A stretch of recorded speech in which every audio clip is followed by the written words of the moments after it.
everybody, I'm Dave Karger, and joining me on this episode of The FrontRunners is Amy Adams, star of The Master. Hello, how are you? Hello, I'm well, thanks. So what we're going to do is something a little bit different. We're going to actually watch together a scene of you and Philip Seymour Hoffman in The Master and talk about what's going on and what you were working on, all right? Okay. So here we go. And this is where we are at. At the lowest level. To have to explain ourselves. For what? For what we do, we have to grovel. She is unhappy. She's unhappy. She is not happy. Well, No. But what's fascinating about this is that you get the sense throughout the early parts of the movie that she's kind of the dutiful wife, quieter, and this is the moment where you see the fire in her. This is the first time we get to see her independent of a crowd. And you get to see her sort of how she operates within their relationship and within a couple, which is always so different than the public persona. I know if someone caught me having a heated argument or discussion with my man, they would be a little surprised, I'm sure. I'm sure they would too. Yeah. Well, let's hear what else she says. All right.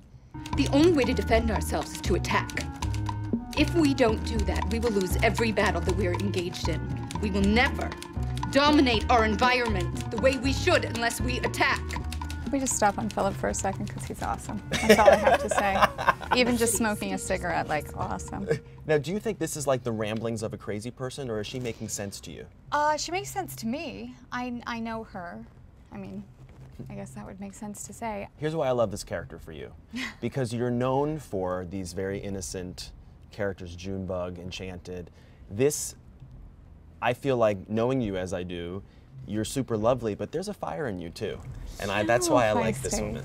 Yeah, that's why I liked her too. And I did like that examination, like I was saying, between the public and the private. And to be on set and to understand her role within that relationship. If I hadn't been there, I wouldn't have felt that so strongly.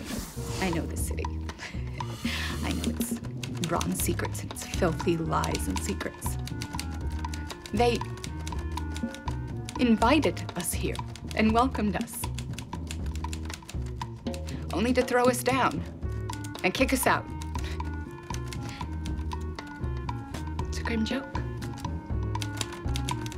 I do get to have these moments, or just even when Paul decides to cut to certain characters, to have us all there creates such an energy and such a presence and relationships. And I think that's one of the things I loved about it, is that I was allowed to create a whole life for this person within the confines of our script. It was wonderful. Well, it's fascinating to watch. Well done. Thank you, sweetie. Now, what is your favorite Amy performance? Sound off in the comments below this video.